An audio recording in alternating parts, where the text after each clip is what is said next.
you have to want this. And because if you don't want it, the muse is going to find somebody else. And there's so many people that don't put in the work. Welcome to Get Seen Unscripted. I'm your host, Jesse Malinowski. We are going to dive into acting insights, meet industry pros, and master the business. Don't forget to subscribe and share. We're keeping you behind the scenes and ahead of the game. What's up, everyone? I'm Jesse Malinowski, and this is Get Seen Unscripted. I'm so excited you're here. And if this is your first time watching the show, welcome, welcome. And if you are coming back and haven't subscribed, you're just taking advantage of us at this point, and it's not fair. But I'll get off that soapbox while you hit the subscribe button, and let's get in, because I have a very unique and fun guest that I know you are really going to enjoy today. Actor, writer, producer, casting director. I mean, you really do it all, Mr. Chad Darnell. What's up, man? I'm good. Thank you for having me. It's very awesome to have you. And I feel like this conversation is going to be so fantastic because you do so much in the industry. And I think now with where the industry is, I think it's important that we embrace that. Yep. How many ways can we be involved and do this and make money at this also, you know? So where did you ultimately get started in the industry? Was it an actor? Yeah, as an actor, was that as a your first little thing? kid actor? Yeah. Yeah. And then I fell into casting by accident. While I was in college, I was working as a stand-in and a photo double on a TV show called I'll Fly Away that shot here in Atlanta, in between high school and college. And then one day they called me in to stand in for an actor who I kept saying to the AD, I'm like, oh, my actor's not working tomorrow.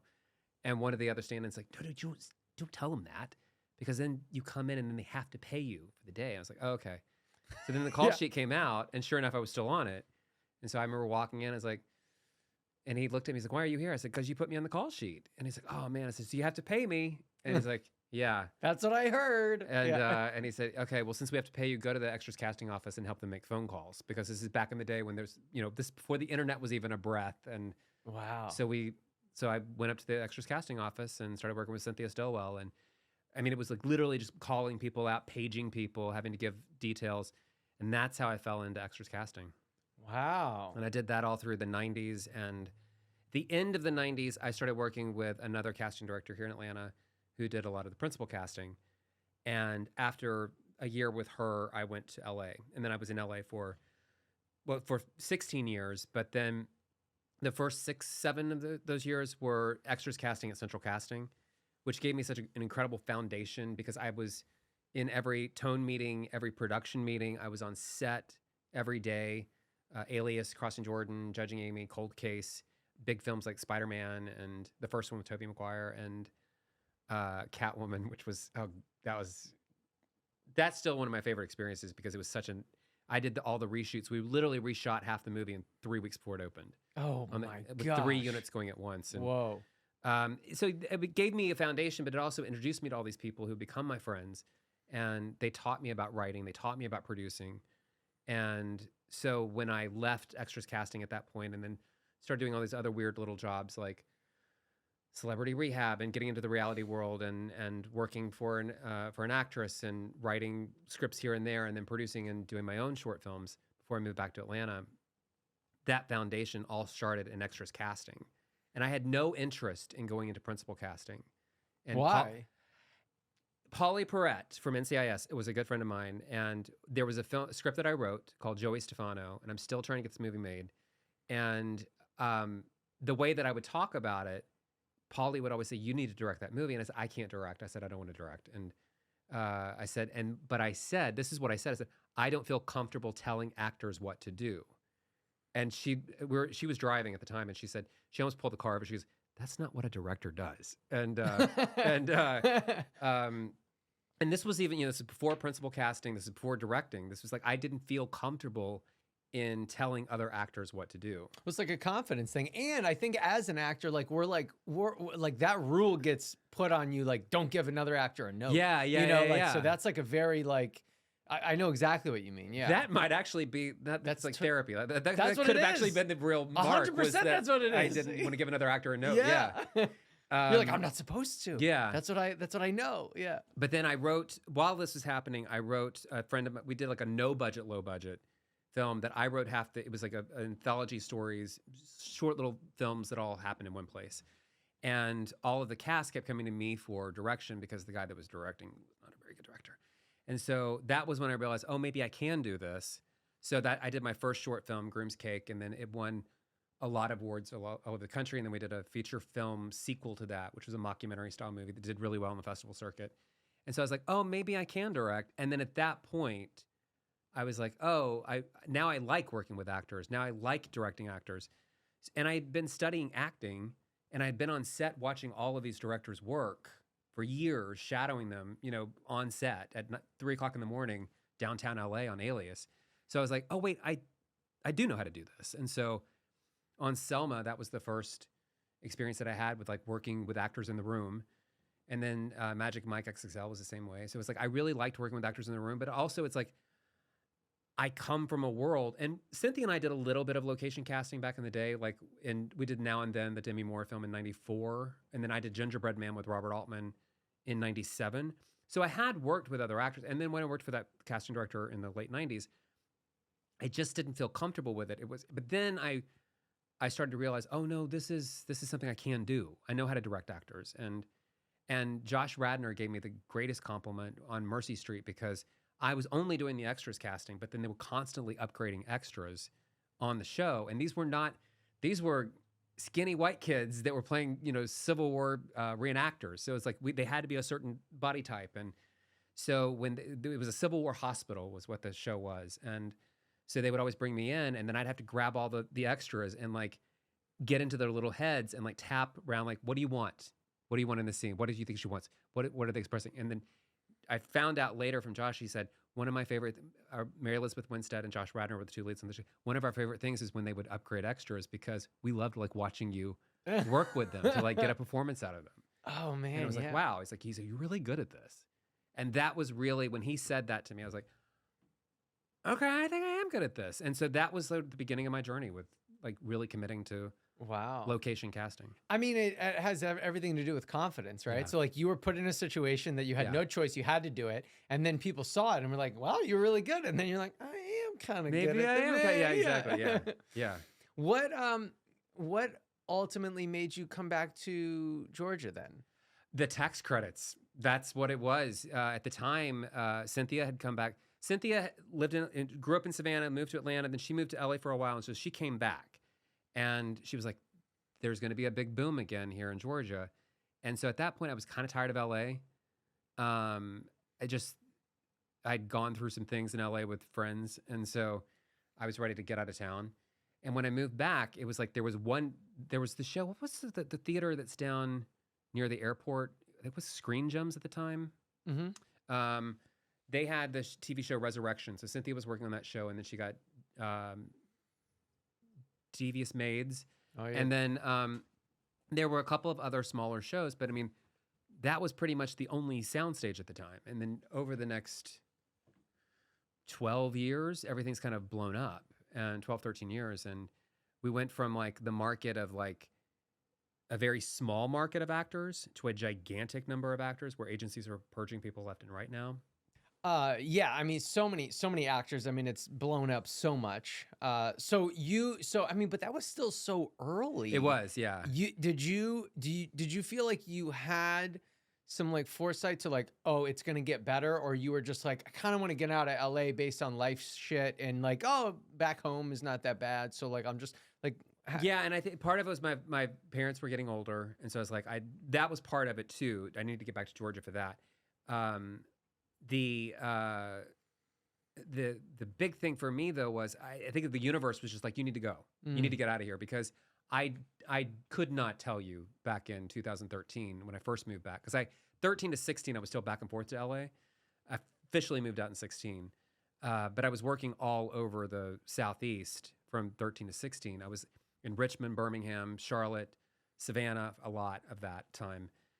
2 seasons of Mercy Street in Richmond, and then 2 films there as well. So I spent a lot of time. my accountant one year said, "You're just working to pay rent in all of these different cities. That's all you're doing." I was like, "Yeah," and That's what happens when you're an artist. You just work to make it. You're like, but you're gonna figure it out. yeah, but when we first got started in the '90s, all of the great actors were in theater, so we were constantly going to see theater. That's where a lot of the actors, the Rhoda Griffiths of the world, they came from Megan McFarlane, they were all in theater, and then they were also doing film.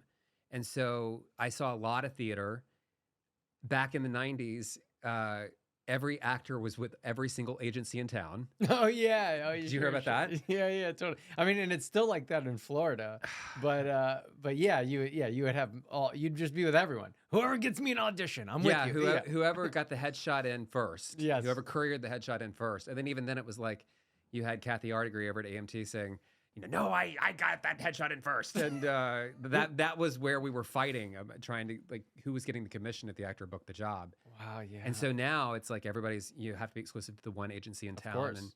And I mean, to watch the market grow so exponentially, when we were first doing Selma, I feel like we read every single Black actor within a 50-mile radius of downtown Atlanta for the film, because it was we had a long process in casting, and we wanted to make sure that every single actor was read. We were going out to colleges. We were going every single agency, every theater. But now we have so many actors, and with Actors Access being a lot more prevalent now than it was in 2013, it's a lot easier to find the actors. Yeah, exactly. I find it interesting when you were talking about not kind of having the confidence in like truly directing actors, because I'm like, I feel like, because it's interesting, because I'm like, well, I want to ask you this question, which contradicts your feelings there, which is, how do you have the willingness to be like, I'm going to go try all of these things? I feel like actors and a lot of people in the industry, they get a little stuck in like, well, I'm an actor, so like I need to do acting only, right? Yeah. But you're like, oh, like reality TV, Yeah. extras casting, you're acting, you're writing, you're doing all these things. How are you able to like step into it so easily and not feel like a fraud, essentially? Do you know what I mean? Yeah. So the casting director I was speaking of, not Cynthia Stowell, back in the 90s, when she took me in, she said she was looking at an associate at that point to eventually take over the casting company so she could retire. And I was doing a lot of theater in the 90s. And I recognized that when I was in casting, I could not do acting. Like I recognized that at the time. And so, when you're in your 20s, you can't very well say like, I'm going to do this and you're going to listen to me. And she very specifically, there was a restaurant that used to be called Mix, and it was on Peachtree Road. And she said, she took me out to lunch one day and she goes, you're going to have to decide. Are you going to be an actor or are you going to be a casting director? You have to decide. You can't do both. And I remember sitting there and gritting my teeth, and I'm like, sweetie, I can be anything I want to be.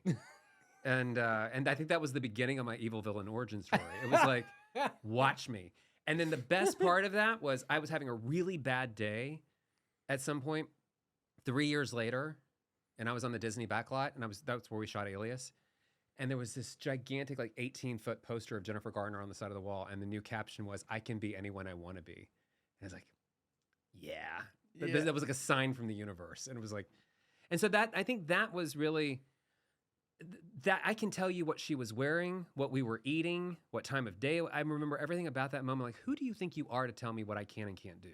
Wow. And ever since that moment, being a writer, being a producer, being a director, having my film on the circuit, being in a jury room, like, I mean, you're going to listen to me. And I sometimes I'm sure that comes off as abrasive, but I don't care, because it's like, I've always known who I am. And so, and there's so many different, like, I love casting. I love acting. I love writing. I love directing. But I can do whatever I want to do when I want to do it. Or wherever I put my attention and my focus on, that's where the energy is going to go. And so, yeah, I think that confidence kind of came out that day. I was like, I just remember sitting there and smiling and taking it. I was like, watch me. And now I am an actor and a casting director. So Yeah, and I think times are changing in a sense in and the idea of like I think yeah, just getting involved and however you can get involved in the industry. And if you've been acting for a long time, that brings a specific type of experience to the casting world and vice versa. And same thing why if you've been acting, you probably would make a good director yeah, because you know how to speak to actors. You know, it's yeah, like in the directing schools and stuff now, they're constantly bringing in actors and like there's a whole session on like this is how you speak to actors, but it's like but you would already know how to do that because you have been one. So I feel like my mind has changed. I used to be like when people try to do all of it, that's silly and that's yeah, stupid. But I think my mind has really like changed. Now I'm like exactly, you know, the you can't do it, like watch me, you yeah, know? Like do whatever you want to do. If you like it, try it out. yeah, And you might like it more than the other thing. But like give yourself that chance. yeah, exactly. You mentioned the jury room and we had talked about this a little bit downstairs. But this is more about like life experiences. You were on this big trial and you Yeah, were on it for like 2 weeks. 2 weeks. And how did that how do you feel like that kind of shaped how you view and we'll talk about it as like as an actor like auditions when it comes to like a courtroom like because there's so many different characters that could end up in a courtroom and so like you spend so much time there long hours multiple weeks did that change like how you would audition now for like a lawyer or a judge or a jury member or something? Yeah, I have this script right now called The Telling that is a courtroom drama thriller. And so I now kind of go back. I think that there's the Hollywood version of what a trial is like with the pomp and circumstance and the sighing and the arrogance that a lot of attorney, that are portrayed as. Whereas but I think if you've ever been a juror and you're sitting there and you're watching a defense attorney explode in a way that they should not be, like I that particular case made me want to go back and when I was in college, I studied film and criminal psychology. I didn't finish all my criminal psychology. I was on track to double major, and I didn't finish that degree. I finished my film degree, but now I want to go back and finish off criminal psychology, particularly for jury management, because how you react to the jury or how you don't. I think that taught me more than anything. Those 2 weeks that I was there, because like after that trial, I told the judge, I'm like, I have notes for both the DA and for the defense attorney, and she laughed. And then after the trial, one of the ADA said, "Oh yeah, we've heard about your notes," and I said, "Oh, I have notes for you too, Speedy Gonzalez," and because he never stopped moving during closing arguments for an hour. He was walking back and forth, and it was distracting. And like as a juror, that was very distracting. Saying 1,442 times is distracting, Mr. Defense Attorney. And those were the things that you pick up on. Those are life lessons you can't get anywhere else. And so Right. that 2 week in court, those never turn down your jury duty. It was fascinating. It was horrific. It was a horrific double murder trial. But I mean, I felt more than anything, I didn't have a single audition those 2 weeks except for Murdoch Murders, and that was the only audition I had. Didn't get it. But the taping service where I go was right across the street from where the killer lived. Oh So my. for that 2 weeks, everything just felt like very spiritual, like I was supposed to be there. Right. And Right. yeah, it was wild. It was a, I wouldn't say it was a great experience, but it was definitely a life-changing experience. Sure. Yeah, exactly. What so as an actor, what's like one of the big lessons you grasped from it? Well, yeah. So as a storyteller, I'll say it that way because I was the foreman on the trial, and I had to flip 6 jury members that we would come to find out after the trial, after the sentencing, right before the trial happened, found him guilty. They went immediately into sentencing, and then that's when we learned that he had actually pled guilty just a few months earlier. So everyone in the courtroom knew that he had done it. And for me, as the foreman, and based on my, it wasn't my job to make everybody say he was guilty because he could have been not guilty. But I firmly believed that he was guilty, and I had seen the evidence, And so I had to break out all the evidence. So as a storyteller, having to lay everything out as a storyteller, bit by bit, filling in blanks to where the DA and the defense attorney and the investigators, like everything, you're putting all the pieces together. You're putting together the literal murder board in the jury room, and having to walk through and then explain to people and convince them of your. So it was like deliberations was basically like one giant acting job where you're writing, producing, and directing this. Man, Yeah, that was intense. And I think honestly, it was like I did feel like I was there for a reason. Spiritually, I do. right. But and then also to find out afterwards, it's like, oh no, he'd already pled guilty, so you were right. We just needed the 12 of you to get it right. And it was. I don't believe that if I was not there, I think he would have been not guilty. Hey, if you're wanting to improve your auditions, pay attention. First off, thanks so much for being a part of the show. And so I want to give you a gift. Our Improve Your Audition Bootcamp is coming up. It starts on November 17th.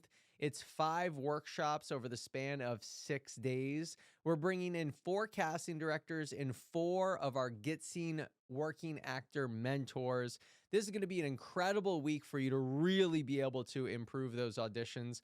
I want to tell you exactly how it works. Each and every workshop will be focused on specific ways for you to improve those auditions, giving you audition hacks or specific questions you should ask or answer within the scene. And then we're going to be looking at auditions each night as well. So it's a wonderful format and formula to give you something specific to be able to implement into your process to make your auditions better. It's a great way for you to go from like a good audition to a great audition, or a, pretty darn good audition to a bookable audition.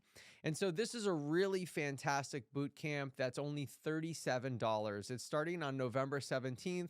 We already have Erica Bream from Bream Doyle Casting, Kimberly Wisted from Fincannon and Associates, Chase Paris from Feldstein Paris confirmed to be guests at this event, along with Tatiana Zappardino from Tulsa King, Judd Lorman from SEAL Team. I mean, the lineup is just absolutely phenomenal. And so I want to give you the gift that if you're listening to this show, I just want to say thank you so much. And if you're a fan of what we do here at Get Seen, you can join us at the boot camp. It's only $37. It starts November 17th. But my gift to you is, if you would like to get this boot camp for free, and you're somebody that already signs up for our different workshops and things, or maybe you want to try one for the first time, if you purchase one of our workshops and then add in the boot camp and use promo code FREEBOOTCAMP, the boot camp will be my gift to you. So again, all you have to do is choose any workshop, and that's something that you would probably already be doing to add to you being an actor, and add to your homework, and add to you and the relationships that you're building within your actor journey, whether it be getting in front of an agent or a casting director. And when you purchase one of those workshops, add in the boot camp and use the promo code FREEBOOTCAMP, and then I'm going to take care of the boot camp for you, okay? And then you will be our guest. So I hope to see you there. So you have 2 options right now. Choose which one is best for you. $37 for the boot camp, or go sign up for a workshop. Get in front of one of these industry pros and really learn from them and know what you need to do to move forward, and then come join us at the boot camp. So it's going to start November 17th. It's that entire week. It's going to be incredible. I cannot wait to see you there. And thanks again for listening and being part of the show, and enjoy. Wow. Yeah, because you really owned your influence in that position. Yeah, and there was a lot of fighting. There was a lot of fighting. It sounds like this should have been its own show. Yeah.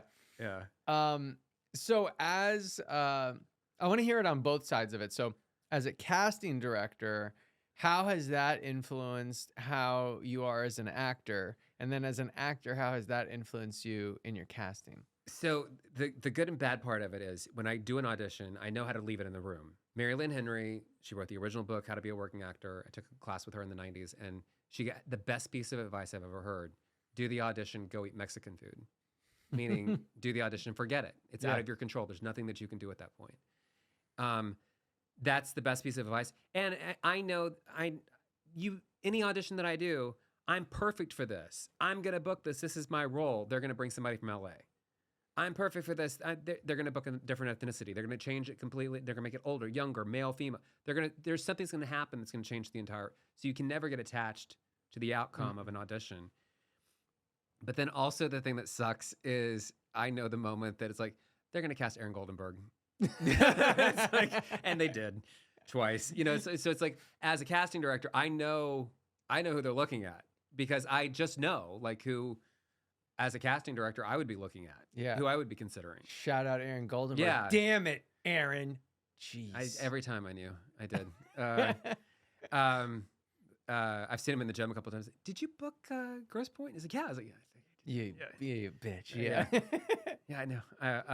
But the thing is, I'm very grateful for those auditions because that's an exercise to be able to make your biggest swing and do something that you normally wouldn't because maybe it is going to get you booked. And I've made some big swings before, and then casting's been like that. They've called Jason and been like, "That's not the swing." But it was a swing. This way. But have him do it this way. And so I've that goes both ways. And then as far as that's casting into being an actor, and then I think they're both kind of they kind of both go hand in hand. It's just. Well, how has you as an actor influenced you to be a better casting director? Honest. I wish more. I mean, because I was an actor, I took acting classes. And as a director, I took directing classes. And I think every actor should read books on directing because you're getting the literal blueprint of how these guys are supposed to get into your head to give you the direction of what does your character want. You know, those questions that a director goes up and asks you, you should study and listen to audiobooks and listen to podcasts on directors and see what the advice they're getting as a director. Those skills, the acting skills, has made me a better casting director when I'm in the room and I have to get into somebody's head on set at 7:00 in the morning because they're about to upgrade that extra and be like, what do you want? What do you think this character wants? What do you think they mean? What do you think they feel like? And so that's made me a better casting director. A director, casting director, I mean, they're very similar in jobs. Right. They're very focused on performance. And so beyond the shadow of a doubt, that's what made me a better actor, is being able to access those skills as a director. What about now, like in the self-tape world, right? Like you don't get to give that feedback. You're like, hopefully they get it. Yeah. You know? So how are you able to be your best, maybe not being able to give that type of feedback? I try to give as much feedback, especially if here's the way that I work, and I know that everybody works differently. I want the actor to make their biggest swing first, and then if it's completely wrong, I'll call the agent and say, "Can you give them the redirect that this is supposed to be military? It needs to be this. It needs to be a comedy. They need to glam up." I know they're not. They don't have the imagination to think that she can be pretty. Mm-hmm. So I will give that kind of feedback. And then when you're giving that kind of feedback, usually the actor will jump on it and you have that tape within 24 hours. And plus they've done the sides once. They just need that redirect. Or if I know that the performance isn't what it's supposed to be, in my casting notes to the directors and the producers, I'll be like, I know that they're directable. I can have them we'll redirect them and call back. I know that they're going to be called back. And so many of I don't think I've had a project. I can't remember Bride Hard. Bride Hard was the only Yeah. I mean, we were literally, it was a mess. But I think Bride Hard is the only project where we didn't have any sort of callback situation. I always encourage the director to do callbacks. That way they can work with the actors and make sure that they're comfortable with their choices. But Bride Hard, I was the very first, Sheila Jaffe, Brian Riley, and we were the very first casting people on the planet to have the SAG-AFTRA interim agreement. Oh, yeah, that's right. Yeah. And so, I mean, Jason Lockhart, my agent, he was like, the night that we got it, I was like, this is what I need. And he said, I can't talk to you. I'm like, what do you mean you can't talk to me? He's like, I can't talk to you until SAG had said, you have to see the physical paper before you could engage casting. Right. It was during the strike. And so the strike happened on a Friday. We got the interim agreement on a Saturday. We started shooting it on Sunday. I needed auditions going Monday morning for the next roles. And it was like one of those things where they just were so behind in casting that we were casting every single day of the shoot. Wow. And we were just trying to get ahead of the roles for that week. And what sucked about that was here we are with the first show with the SAG-AFTRA interim agreement where you're supposed to have 48 hours. And it's like, I mean, this is an emergency situation, so I need to tape like by the end of the night. And these were not like gigantic roles where it was pages and pages of dialogue, but at the same time, you want to respect the actor and their time commitments and the union. And we did have that stipulation of unless it's an emergency, but I hated having to like, it was so behind. But then also, I was the very first person to be getting hit with, like I was a scab for working on a SAG-AFTRA an agreement. Like I had friends who were actors and producers like calling me a scab, like texting me like, I can't believe you're scabbing. I'm like, it's literally their agreement. And then the best part of the whole thing was they wanted me, production, because we did get the interim agreement and they didn't want to be the ones to say that we have the interim agreement because it was still kind of that unknown thing. Like you want the interim agreement, but no one wants to be the first one. And so, but we were going to be shooting and I had extras and actors that I was going to be either auditioning or sending to wardrobe fittings. So I had to be able to say, I'm casting this. Otherwise it's going to look weird that I'm casting a movie in the middle of a strike. And so production was like, yeah. This is what we want you to say. We're so happy that SAG-AFTRA gave us the agreement, da-da-da. But perfect. I post on my social media. We send the flare up in the air. I think I'm good. And then that night, my phone went through a rainstorm and died. So I had to, the entire morning, Sunday morning, first day of shooting back, I have no phone. I'm trying to get it fixed in these like shops in Savannah. And they're like, no, you have to go to the Apple store in Charleston. 6 hours went by before I was able to open my laptop and see my iMessage, which was just this waterfall of messages from producers like, take it down. So I had to use a hotel phone in Charleston and I called the producers like, take it down. I'm like, I see your messages. What's going on? And they're like, one actor who shall remain nameless, their team got very upset that I had posted it because it was the top story in Deadline Hollywood and Hollywood Reporter and Variety. Like you never want to be the top story in Deadline Hollywood. Yeah. And I'm like, well, we didn't do anything wrong. And they're like, well, they're upset. And I'm like, I didn't do anything wrong. And so for the rest of the shoot, like crew would like look at me very sympathetically, like, are you okay? And at one point, like I remember we were in lunch one day and somebody came up to me and said, are you okay? And I'd lost it at that point. I stood on a table. I was like, I'm fine. I did exactly what production told me to do. But that was, everyone's like, he seems fine. He seems totally fine.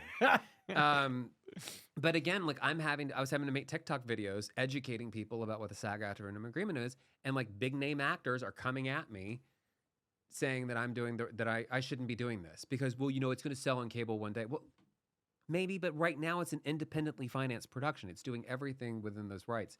So that I get tied up in like shows like this where like none of my peers get, called to the mat in the front page of Deadline Hollywood. So that was not fun. That was not fun having to educate people about the interim agreement. I feel, what's your thoughts on like the social media stuff? I feel like, the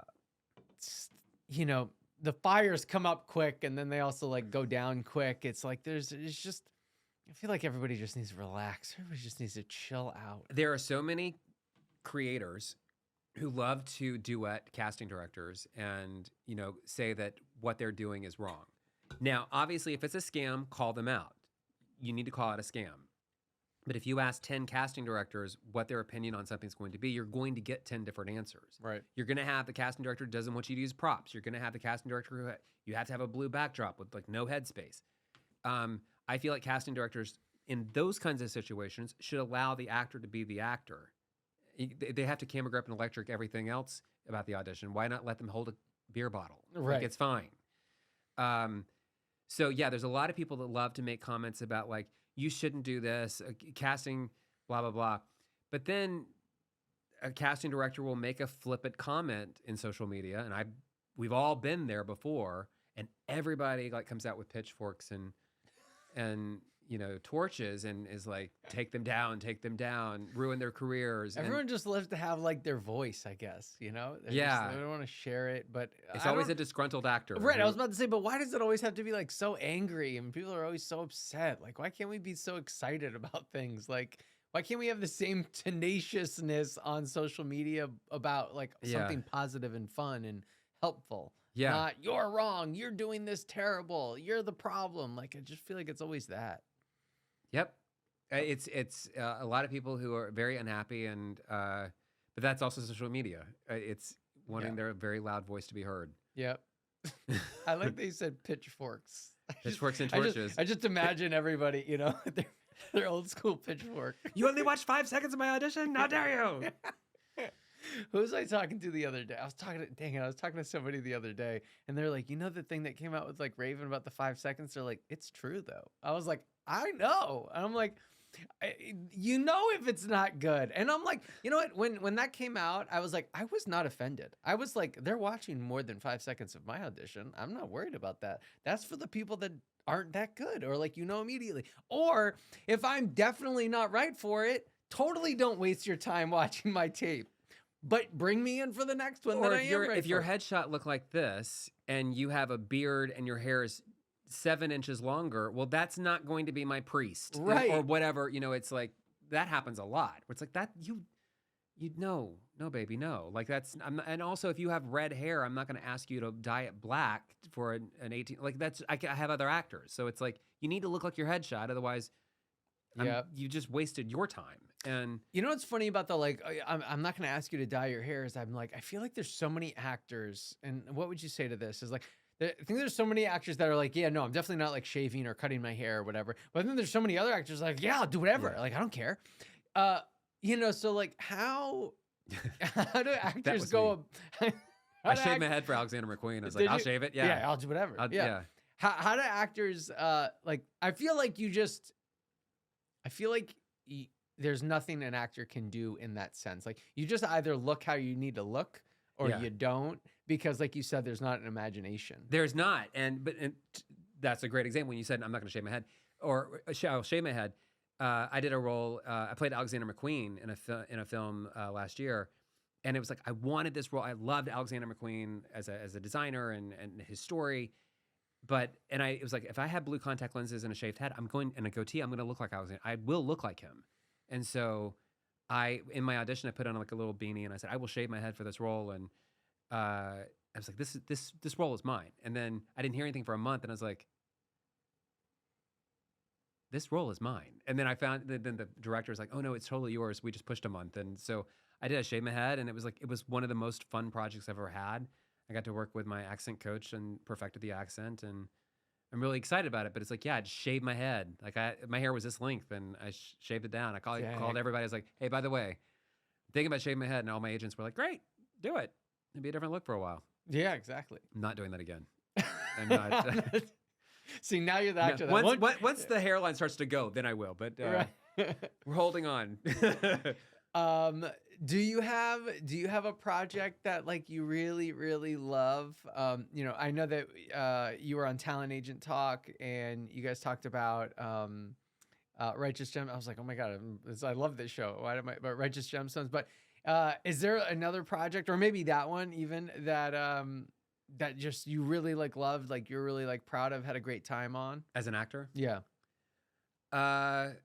Gemstones. Oh, you know what? This film that I just did, that just came out, called Exit Interviews, with Tuck Watkins. It was a lot of fun. Garrett Abdo was the director. He wrote it. We filmed it in January, and now it's like on the festival circuit all over the country. And it was the thing was so much fun is I love Tuck Watkins. He's been on casting lists of mine for years, and so to get to meet him and to work with him, and we're a couple in the film. When you have to like use all of your skills to like, okay, I'm in a romantic couple with this complete stranger, and having to tap into that intimacy that quickly, it was great. And Garrett's also somebody who likes to shoot very fast, so like you have to go in and nail it, pages of dialogue at a pop and nail it, and that was a lot of fun. But it also has one of my favorite scenes that I've ever like.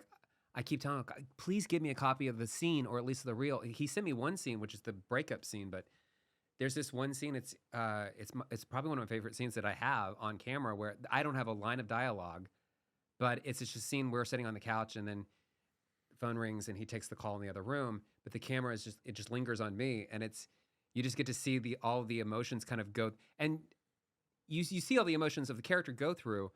And I just remember in the moment, like when we were doing it, like being very aligned with everything that was the character and whatnot. I think we did 2 takes of it and that was it. But then I've seen it now in an audience in San Diego, and then we had the premiere here in Atlanta last week, and the whole cast was there, and both audiences, like, they turned on Tuck in that scene, and it's fun to like be, to hear the reaction of the audience like audibly for like a minute and a half when there's no dialogue, and it's just you just see you see everything in your face. Like that was like that's my favorite scene as an actor that I think I've ever done. Like I want that on my reel. It's wow. It was good. That was fun. That was fun. What I feel like right now in my actor journey, I have found that, you don't have to do a lot, right? And the camera picks up on so many different things. So I'm wondering, did you do and think about all this stuff, or were there moments where like you almost did nothing and then the audience is like filling in the blank for you? Yeah. And the thing was, it was just listening. And that was I mean, thank God Tuck was doing the entire scene. I mean, he had to for sound, but like he was off in the other room and I could hear him talking, and it was just the listening part, but It's it just was listening. But it was also like the way that it was written, the way that the camera kind of hung on my character, and then hearing his conversation, it was just the audience didn't breathe for like once the phone rings and he got up and left, and it wasn't until he slapped my leg to get me to move, and the audience kind of like they kind of groaned, and then it went on for like another minute, and it was just you just kind of see that react like you. I think the audience they put themselves into my character's shoes, and so it was like to hear them. They finally did breathe. All they were doing was just making sounds, and it was like ugh, ugh. And like genuinely, and then at some point somebody screamed out something like, "You better leave now!" Yeah, it was good. That was a lot of fun. That's awesome. Yeah. And just listen. Like Yeah. I think as actors we forget, or we don't.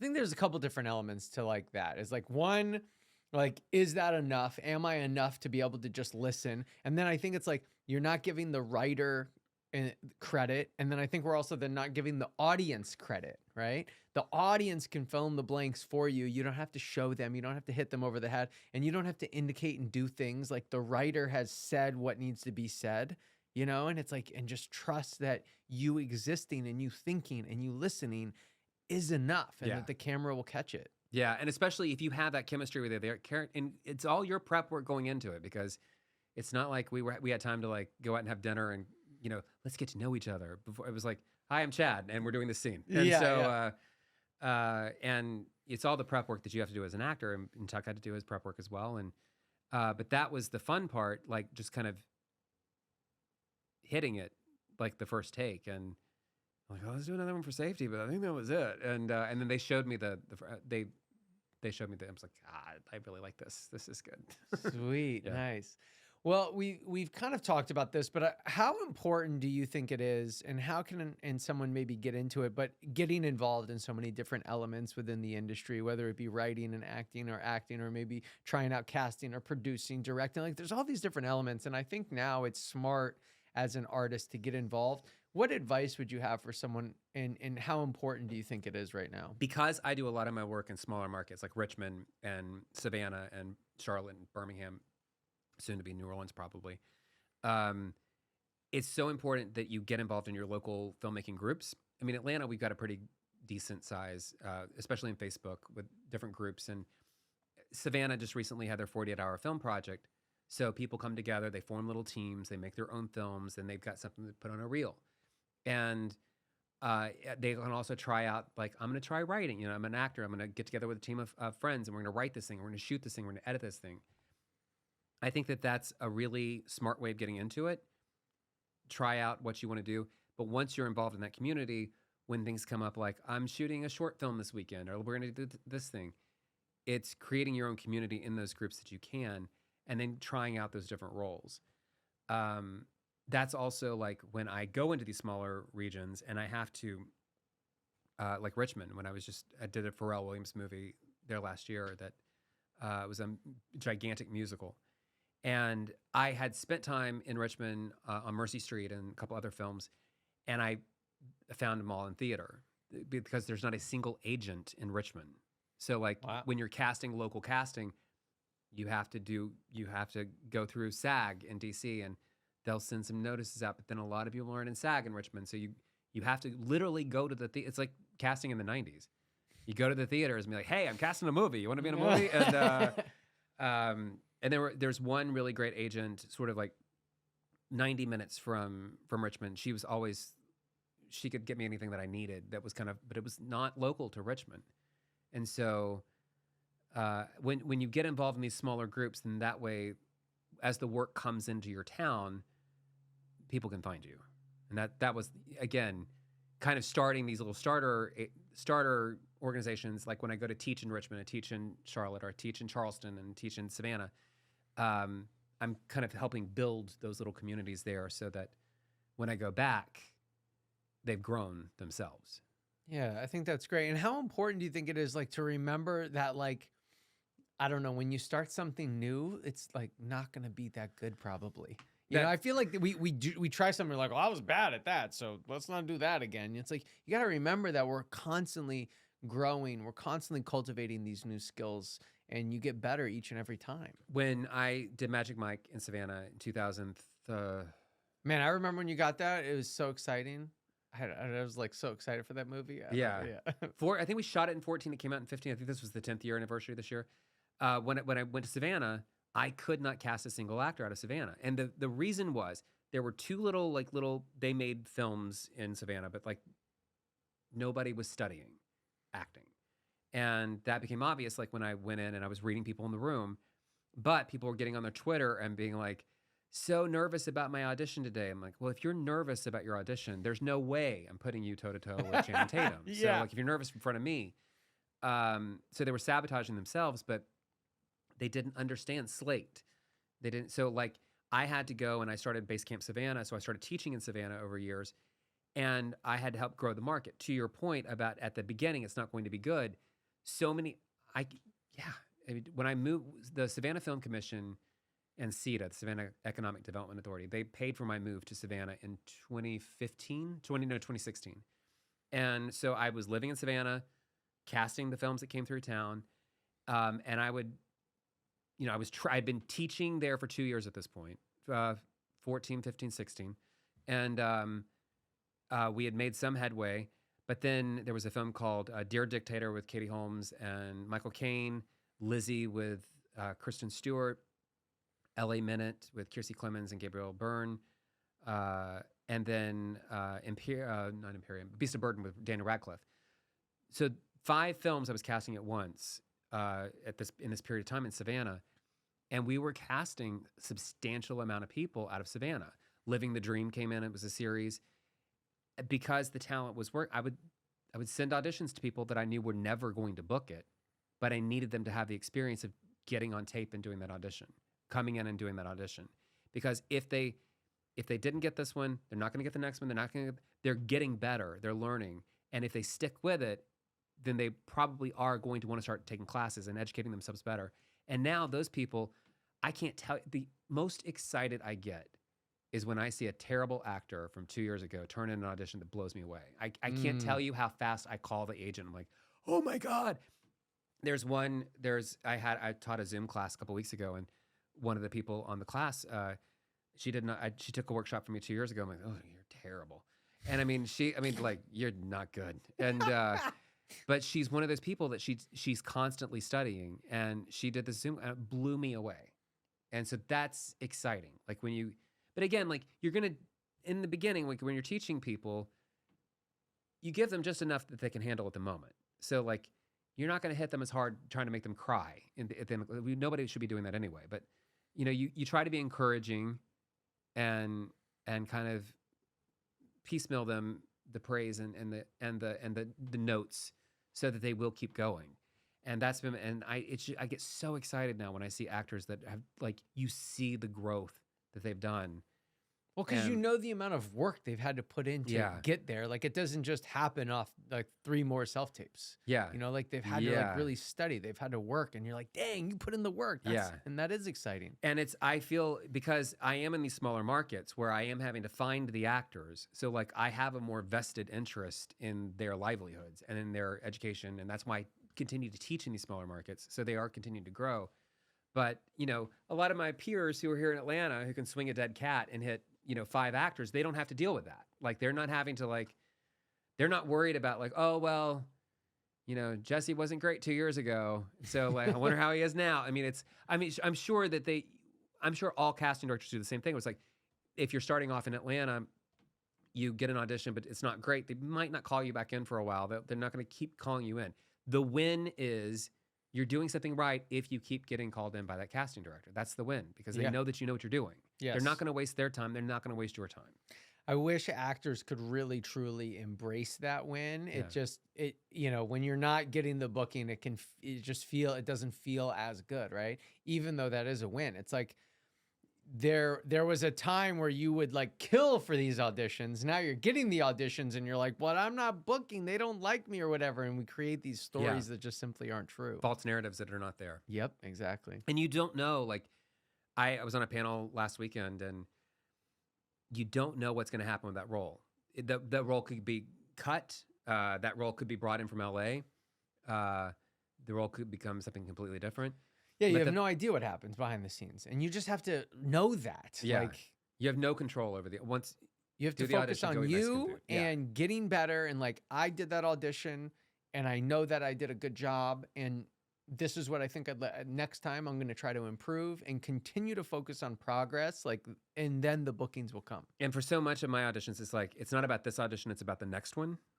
So again, making your big swing that might not be exactly right, but not enough to where the casting director's gonna be like, what was that?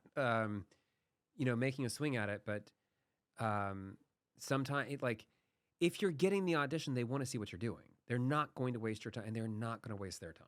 No, exactly. Yeah, I like to say that, the casting directors aren't calling you in, to make you feel good. Yeah. Like, no. They don't care. Right. Like, they're trying to get the job done. Yeah. And so they think you might be able to help with that. Yeah. So that's a compliment. Yeah. Well, Chad, I think this already brings us to our spotlight sign off, which is 5 questions to end it strong. So question 1 is, what's something you're super grateful for today? Oh, I'm great. Okay. I was about to say I'm grateful for being grateful. I have, I've recently, like very recently, this year has sucked for a lot of us in the entertainment industry. And I finally like just given up. Like, I am going to show up and just be present, and just whatever is going to happen is going to happen. Just trusting the universe, trusting God in the universe. And that's what I'm grateful for. Is I'm grateful for my level of blind trust in the universe right now, because it's been pretty great. Like, when you wake up in the morning, it's like, okay, something better happened today. And then something does. And so, yeah, blind trust in the universe, I think, is what I'm grateful for right now. I really like that. I've never heard that on the show before. And I think that is a powerful one. And like, for everyone to understand that, like, that's a choice you decided to make. You're like, you know what? I could continue to be scared or upset or angry, but I'm going to decide to do this instead. Like, a lot of our feelings sometimes come out of, if we're like upset, a lot of times it's like you're kind of upset for almost no reason. So it's like, why don't we just decide to feel good for no reason too? So I love that decision, and then like, oh my God, and it's working. So like, I'm grateful for that decision. That's awesome. All right. Question 2.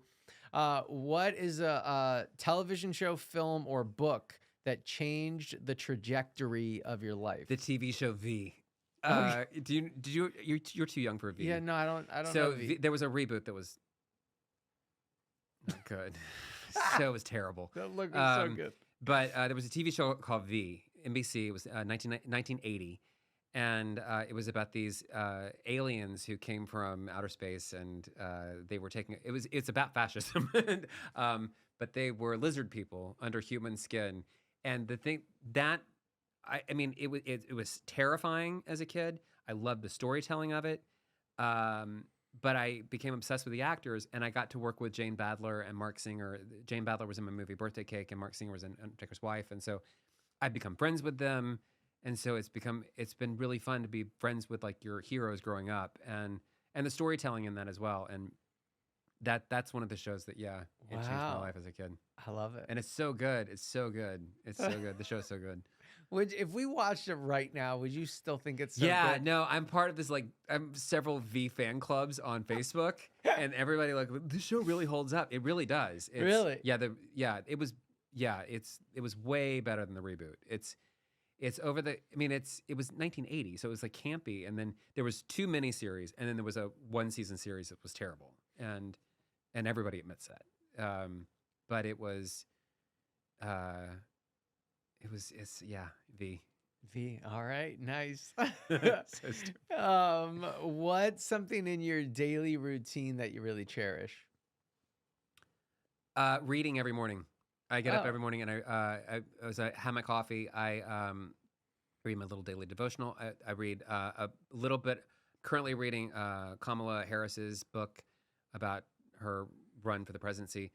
I'm rereading Ivana Chubbuck's Power of the Actor, and I'm reading a book about the 1964 World's Fair because I have a project that I'm trying to develop about Walt Disney and the Abraham Lincoln animatronic at the World's Fair, because that was where they introduced the beginning of the Hall of the Presidents, but it was a nightmare for everybody involved. Like it's a great story. So you'll read multiple books at the same time? Yep, a little bit every morning.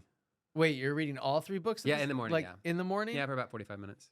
Wow. So you're just like, I'll read for 10 minutes this one, now put it down? Oh, interesting. Not like we'll read this one this day, this one tomorrow, all of them at the same time? In the morning, yep.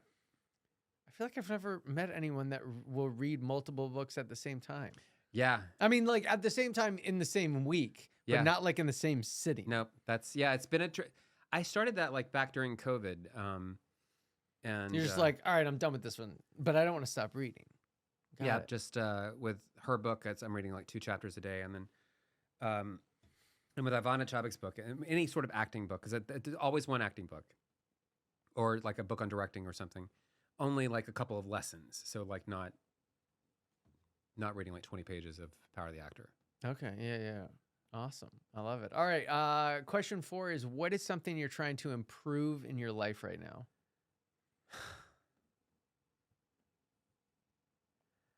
I mean, Lord, I don't know. What am I trying to improve? My dating life. That's all I'll say about that. Just my dating life. That's it. Yeah. All right. Trying. Unsuccessfully. Well, what's a new? How about this? What's a new thing you're gonna implement to improve in your dating life? Oh God, I don't know. I'm trying to be more open to meeting new people and trying to spend more. Just being more open. Yeah. To people. All right. Yeah. Like less cynical. Yes. Yeah, that's a good word for it. Yeah, I'm trying to be less cynical. Yeah. Sure. All right. Last question. Question 5. To end strong, I feel like we've talked about a lot of cool things. So maybe it's like a flashback to something we've already talked about, or maybe something we've missed. But if you wanted the listeners to get one thing for sure from this episode, what would you want it to be? No one is ever going to want this more than you, period. So it's like if you want to be an actor, no one's going to want it more for you. Your agent's not going to want it more for you. Your parents, your partner, family, no one is going to. And that's where I see so much laziness in people and unhappiness, like people that are frustrated with acting.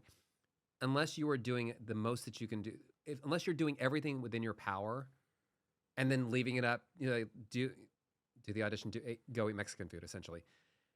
Do the study, do the scene, do the work, and then let it go. And then what is for you will not pass you by. I think that's the most important thing. But it's like, you have to want this. And because if you don't want it, the muse is going to find somebody else. And there's so many people that don't put in the work.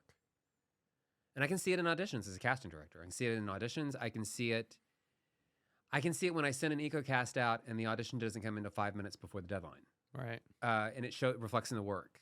There's just, you can see it. And there's just an energy that comes through the audition and the slate that I can tell. And it's not like there's a checklist of like plus 5 points. I believe that they want it. You know, that's not how it comes down. But when if I'm reviewing the tape as a casting director, directors and producers are reviewing the tape, there's something that comes out of an actor that's energetically that you can tell they're aligned with the role, they're aligned with the art, the craft, and the core of the story. I can't describe. It's like, when you know that you have the person.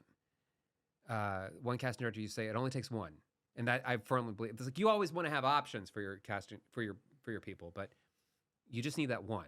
And like whenever I like start reviewing on tapes for a role, I've been doing over 150 TV shows and feature films at this point. It's like I'm always anxious when I have to watch that first tape because I'm like, I just need one. And when you start to get options, I'm currently casting a film in Savannah called Venus of Asaba. And I was really nervous because it's a very specific period in time, 1700s. So I was like really nervous about it, that people need to look natural, they need classical looking faces and natural hair. So the whole thing, it's a challenging piece to cast and to go through the audition tapes and be like, oh, I got one. Oh, okay. Oh, wow, we got 4. Oh, great. We got all these options. So it's like, you see the authentic audition. When you see that come through, it's a relief. But again, nobody's going to want it but you. That's the thing what is for you will not pass you by. Yeah, that's important to remember. Chad Darnell, thank you so much for being here, man. Thank you for letting me be here. Dude, it was so much fun. Thank you so much. And thank you for watching. If you're still here, make sure to comment, leave us a review. If you haven't watched Talent Agent Talk, you could be looking at Chad Darnell's episode. That's where we first saw him. So go check out that sister show on YouTube if you are listening. And if you're already on YouTube, find one of the episodes now. If you haven't subscribed, damn it, subscribe. And we'll see you on the next one.